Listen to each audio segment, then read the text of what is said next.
Look at Izzy. The champ is just staring him down. I told you I manifested this. I manifested this. I made it. I just beat a guy in the pound-for-pound rankings. You certainly did, sir, and that earns you. Well, it looks like the fighters are indeed ready, so let's go to the press conference, and your host will be John Anik.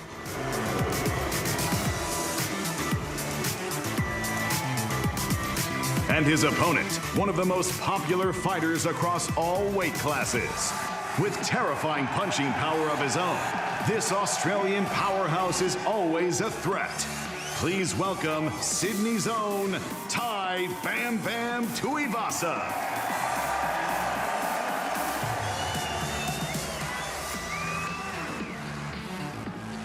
Moving on to a clash between top lightweights. Up first, a streaking contender with 18 finishes on his resume.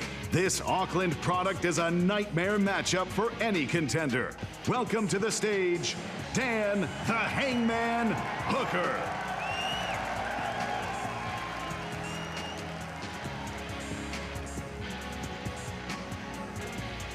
Up next, a Polish powerhouse who's won 7 of his last 8 fights. A relentless wrestler with a pace and pressure unmatched in the division.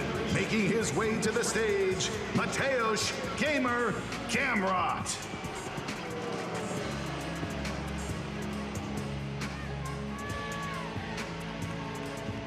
And now for our co-main event in the flyweight division. Up first to the stage, a skyrocketing contender who's taken the UFC world by storm.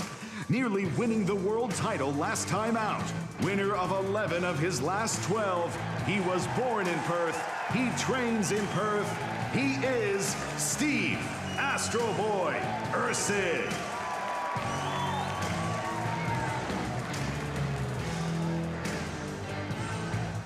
Standing across from him on Saturday night, a title-hungry New Zealander with some of the most vicious power in the division. With 11 career knockouts, his nickname says it all.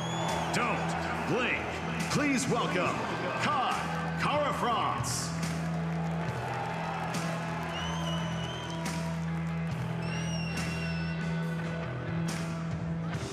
And now, bad blood will boil over for our UFC Middleweight Championship main event. Up first, one of the greatest 185-pounders to ever set foot in the octagon. He has 8 UFC title fight wins, a record 13 knockdowns, and is responsible for countless unforgettable moments.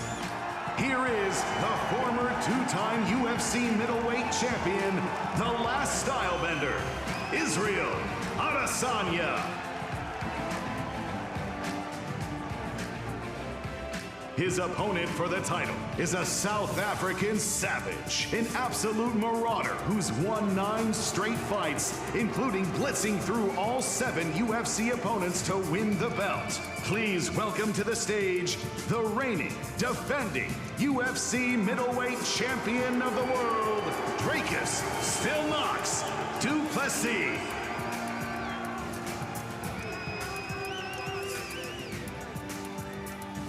All right, what's going on, Perth, Western Australia? How good is this crowd? Man, we are so spoiled every time we come here. Thank you all for coming out all week, showing these athletes all sorts of love. This, of course, our official UFC 305 press conference, this live event taking place in WA, the Dream State, with the proud support of the Government of Western Australia through Tourism Western Australia. All right, with that, who has the first question? Oscar Willis, go ahead. If I start off with Dricus du Plessis. Dricus, you know, before we get to the personal issues between you and Israel, just talk to us about this fight itself. Is this a fight you have to make ugly to win, or can you outclass Israel on this weekend? Well, I mean, this fight, every single fight, I fight the way I fight. Like you can hear, a crowd favorite. I make the crowd make noise, and that's what I'm here to do. I don't have to make it an ugly fight. I will be making it an ugly fight. I can make it a pretty fight. I'm winning the fight. That's at the end of the day what's going to happen. You know, everyone here knows why Israel doesn't particularly like you, but in the countdown you say you don't like him. But I don't know, really, has anyone asked you, why don't you like Israel Adesanya? Well, I mean, like I said, on a personal note, hey, Okay, I know what this is about. You want to boo the Springboks, not me. It's they who whipped your ass. It wasn't me. Chill out, guys. On a personal note, I don't know Israel Adesanya. What he says, I don't like. And, you know, the way he approached this whole thing, this whole fight that was busy being made, I don't like it at all. When it comes to you as a fighter, the man is great. He's done great things.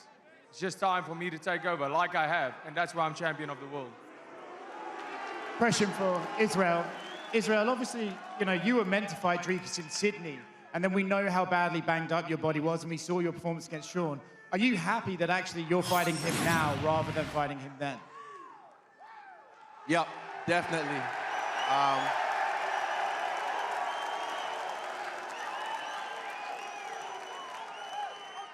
Yeah, definitely. I'm happy I took the time off I needed. I'm happy I, you know, let my body heal, let my mind and spirit relax. And then now, I'm clocking back into work, and I'm happy to be here.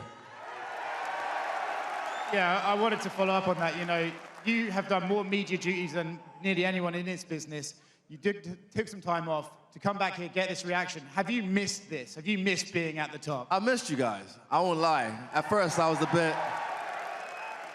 bit salty, you know how the streets is, but then this is what I do. I do this shit every time. And shout out to Tim for helping me chop out the fat. But yeah, the media stuff was cool. This is cool. And Sunday's gonna be even cooler.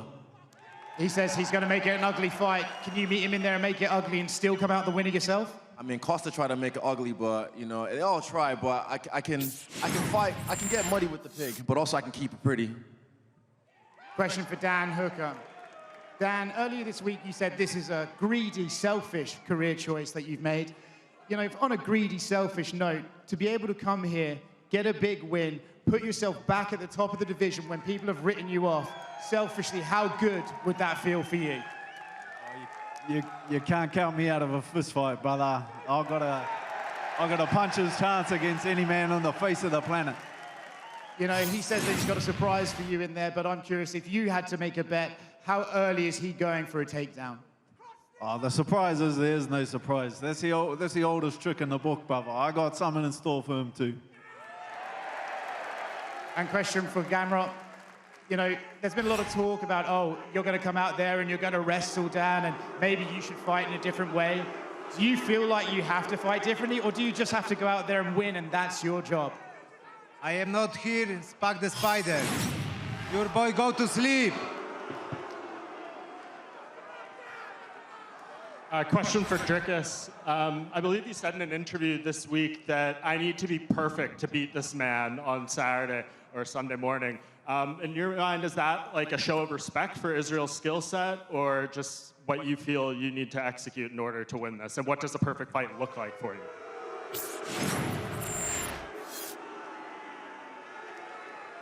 It sounds like that. That's what it sounds like when the guy you're cheering for loses. But at the end of the day, my man, it's a 100% a sign of respect in the sense that this man in the octagon, he was there for a reason. So I need to be perfect for this fight, like I have been for every other fight. Perfect for that fight, to be able to win that fight, and that's why I'm unbeaten in the UFC, and that's going to stay that way, because I have the perfect preparation for this fight. And for Israel, going off that, him saying he needs to be perfect, you fought over 110 combat sports bouts. You know it doesn't always go perfect in there. So do you take that as a sign of respect? And you know, do you feel like he needs to be perfect to beat you? Yeah, I'll take it as a sign of he respects what I've done in this game. He respects that I've paved the way for him. And yeah, I guess if he wants to have to be perfect, if he feels that way, sure. But man, it's hard to do that against me.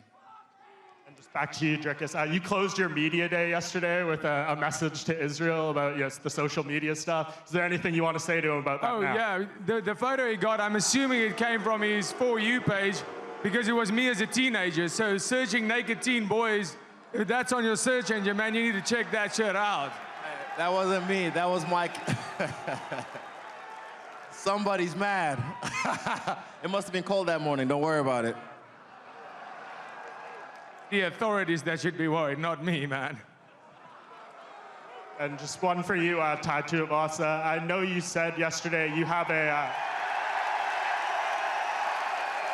Fucking essay! I know you said you have a bet with Dricus over the rugby match coming up. Can you share the terms of that bet? Yeah, I put 500 on the Wallabies. I didn't know the cunts lost last week. A bet's a bet, and I'll pay up. Question for Kakar, France, straight ahead.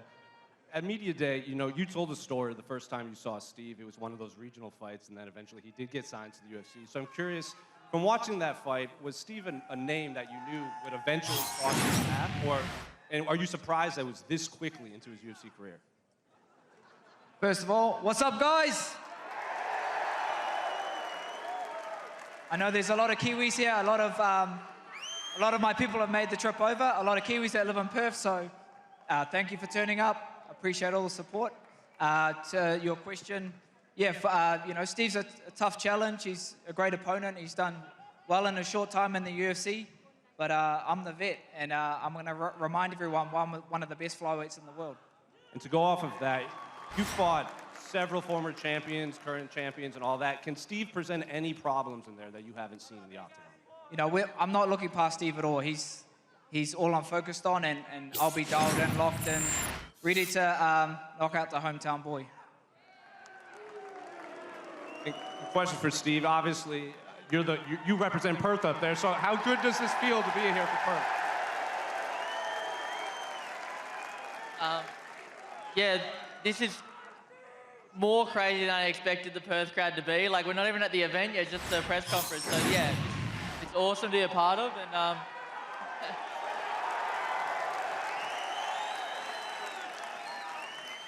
and yeah, I'm just excited to put on a show. He's got a tough opponent in front of me. He's looking to knock me out. I'm looking to knock him out. So let's make it happen. And to go off of that, obviously Kai has one of the longest resumes in the UFC for flyweight. He has a lot of tape on him. I'm sure you've broke it down. Are you seeing holes that, you know, maybe his past opponents haven't been able to take advantage of that you think you can on Sunday morning? I don't know if I see different holes than other people see, but of course I see holes. Everybody has holes in their game, and yeah, I'm looking to exploit them and take the win. Question for Jairzinho. Here, straight ahead. You face some of the hardest hitters in the heavyweight division, like Francis Ngannou, Alistair Overeem, Junior Dos Santos. Tai is also one of the hardest hitters at heavyweight. Does he present any problems that you haven't seen in there? Yeah, he's definitely a problem. He's a strong guy. He's the heavyweight division. Who hits first? You know, somebody's going down. I mean, I've been in the game for a while, and I think I'm more than happy and honored to be in Australia fighting against one of their own. But other than that, I'm a big problem for any man in the division, whether it's Tai or whoever. In a media day, you said, you know, you kind of look forward to not having to train these, for a wrestler. You're not assuming he's going to shoot for a takedown. Is there any chance one of you, you know, shoots for a leg in there, or are you going to stand there until someone falls down? I mean, it's MMA, so... Fuck no. So aware, yeah. Let's make it happen. I love a good striking match. I'm a powerful guy, you're a powerful guy, let's go.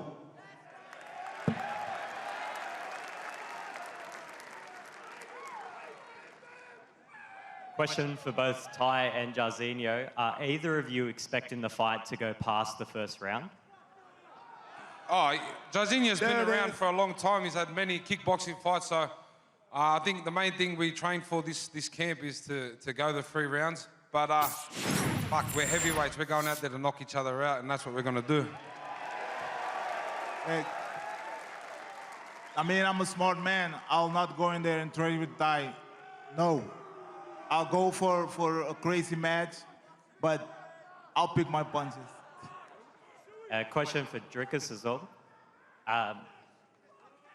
How much extra motivation has it added for you being in enemy territory and with the Springboks here as well, to possibly do a double Saturday night and Sunday?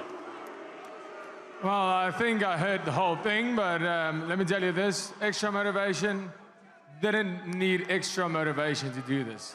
I have the same motivation that I had when I won that belt, the same motivation I had when I had my debut, and the same motivation right now as a champion. At the end of the day, I don't come in here as somebody who needs to change anything because I have the belt. No, I'm not gonna defend my belt. I'm gonna keep on fighting like I never had that belt. Because once I walk in there, that belt is given to an official. It's there, it's nobody's belt. The belt is given to the winner at the end of that fight.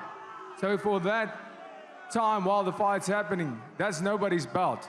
And I'm willing to die and take a life for this belt. First, question for Kai. Of everyone from City Kickboxing on the stage, you are kind of the odd man out. Everyone else is getting cheered, and you have the one fight in the division that gets you booed in Perth. How is that for you, where your teammates are getting love, and you are kind of the enemy to the crowd?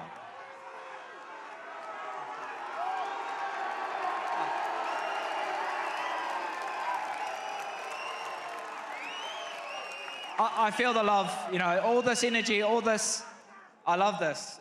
If you're with me, against me, it's all energy, and I'll be feeding off it come fight night on our Sunday, so I welcome it, and this is the fight game. I don't have to hate someone to fight someone. Even though I'm not in my hometown, I'll win you over by the end of the night.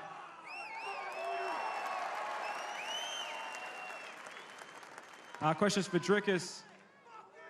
Hey, Dricus.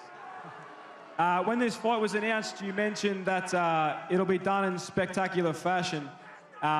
Is getting a finish over Israel Adesanya the main priority, or is getting a win simply enough? Well, let me tell you this, getting the win is, of course, the main priority.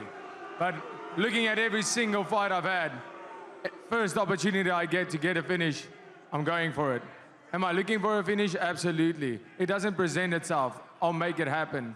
And if not, I'll be doing that, looking for a finish for 25 minutes. We've seen it before.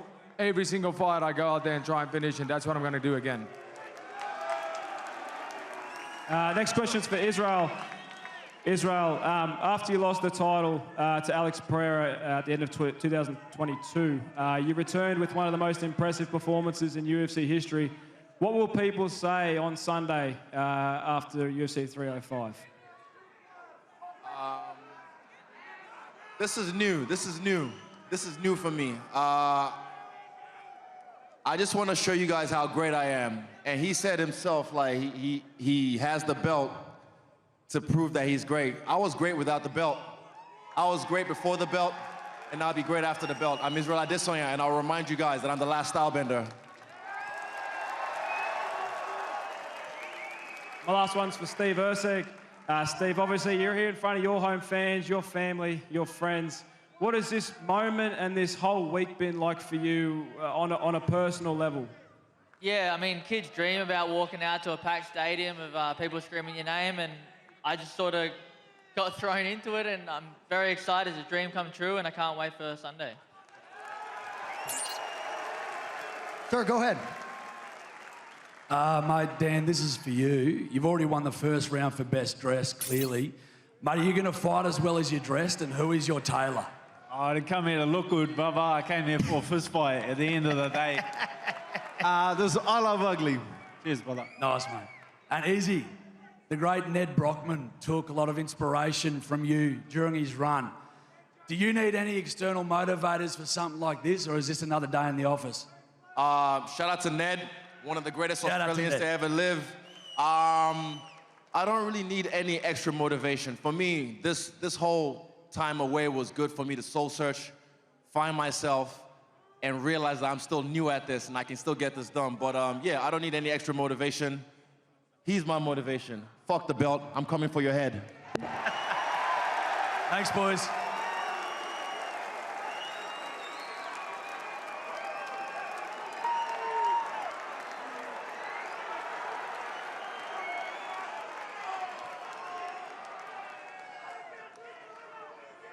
Question for Adesanya, Teddy here from KO Sports. With every iconic victory, you've given us a celebration, something to celebrate. Now, if it's a given victory, do we see a Happy Gilmore style celebration? Oh, golf? Nah. I don't really know what's gonna happen after the fight, but all I know is I'm gonna fight for the fight of my life this time. The last fight, I'm embarrassed, even myself, because I'm an artist. I like to show off. That last fight wasn't really me. I was the most, and still am, the most active champion in UFC history. 5 fights in 16 months. Fuck the fights, the camps. Training with Dan Hooker, training with Carlos Ulberg, beating me up every day. It's hard. So now I've taken my time to do everything right, and yeah, I'm gonna focus on the fight. Whatever I do afterwards, we'll see. Godspeed. First question for Dricus. I don't know if you've seen over the past 24 hours, initially, Izzy was the favorite heading to this fight, but as we've gotten closer, those odds have shortened. What do you think about that? What might you attribute that to? Well, there's no place for odds in an octagon, I have to say that. But, I mean, obviously the odd makers are seeing what I know and seeing what the people are seeing. I mean, it's pretty evident. Like I said, the man needs to be motivated to be back here. He had a, emotional feel to be back here. He said it. He's motivated by me. That's what gets him back in here. I'm motivated by greatness. I'm not motivated by some person. If he doesn't step in, I'll be the same motivated fighter that steps in there. And anybody can see this. Once again, it's about how bad do you want it. It's pretty evident how bad I want this. And on Sunday morning, there will be no doubt of how bad I wanted this.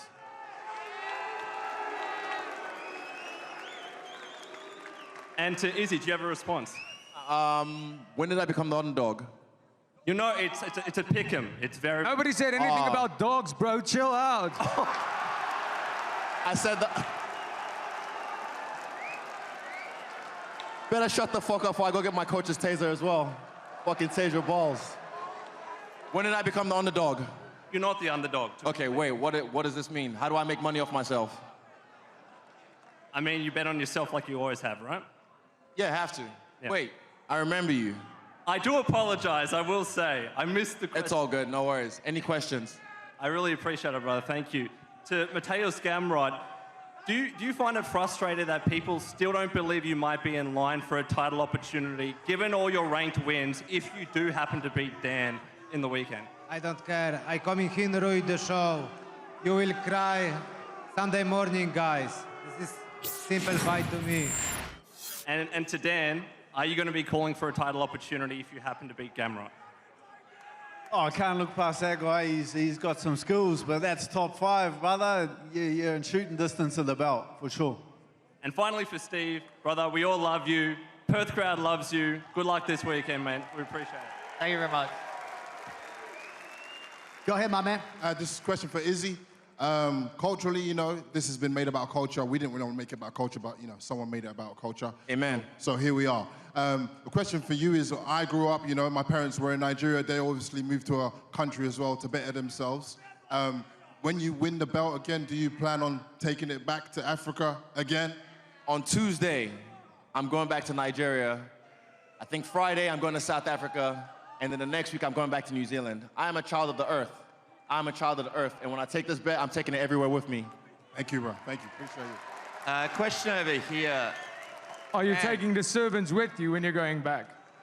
Are you taking the servants with you if you're going back? What the fuck are you even on about? My God. It's obviously a see and tell. We can see that. What do you mean? You're saying that I Bro, made it shut about the fuck culture? up. You don't even know anything about my story. You have no idea who the fuck I am. I don't care about your story. I don't care about your story. Listen, my father and myself had to wake up at 4 a.m. and clean the banks while my mom studies to be a nurse. You don't know my fucking story. Don't fucking speak of my story if you don't know my story. I don't care. I will about show your you who story. you are Sunday. So right now, shut the fuck up. I can't wait. Bye, let's see. You're talking about I made it about anything else. You did. Being You the did. first Even you couldn't even residing respect the African people champ. of the land. I am the Walking first. the country. You were the I one am. not even doing anything. I took my shoes off to connect with the people, with the mob. What did you do? You stand there and try to mean mug me. Are you stupid? My man. I'm not your fucking man, bitch. This is my land. Oh, shit. Just not that. You're gonna do what I did, take as the first residing African. That was exactly silly. it. You sound never like a change fucking that. pig. You can't change I that. will slay you, Impossible. porky pig. Shut up, pink fit. You can't change the facts, but you can't change those facts. You got one more? One more question for Ty. Ty, obviously you're coming off a couple losses. You've had a hard camp in Dubai. You're going to get that win for Western Sydney or what, bro? Western Sydney to Western Australia, baby. Let's go. You know, win or lose, I'm going to go out and fucking put on a show for everyone. So, let's go. Last question, my man. Go ahead. Just a quick one, Dan. You fought to get on this card, man. You put it out there. You wanted Gamrot. How's it feel for you to actually be here in Perth right now and feel this energy from the fans and have it all pay off and you be sitting here right now? The boys are fired up. The crowd's fired up. We've still got 2 days to go, boys. It's for this. It's for this. It's for this crowd right here. I was sitting in the stands last time, and they almost blew the roof off this damn place. So I'm looking forward to getting out there and setting this crowd alight. And just final question for you, Israel. Izzy, I know you said you manifested this when you were watching the Robert Whittaker-Dricus fight. Yeah. How has this energy from Dricus today in the build-up? How's the energy from Dricus today and in the build-up? How's it matched to what you manifested and imagined leading into this? And what are you feeling right now from the energy in the room? He touched the subject there because I do this for my family. I do this for the people I love, and I'll fight for you forever. I swear to God. Watch this. Look, I'm a fucking human being. I am a man. I can cry and whoop your ass at the same time. I feel the love from the crowd. First time I fought here, 2-2-1. That was February 2018. That was me making my dream come true. Sunday, I'm gonna fucking kill your dreams, bitch. I wanna fucking kill your dreams. What a note to end things here at the press conference. Perth, no crowd quite like you. Ceremonial weigh-in tomorrow at 11. We're gonna clear the stage and square off these athletes. Stay with us.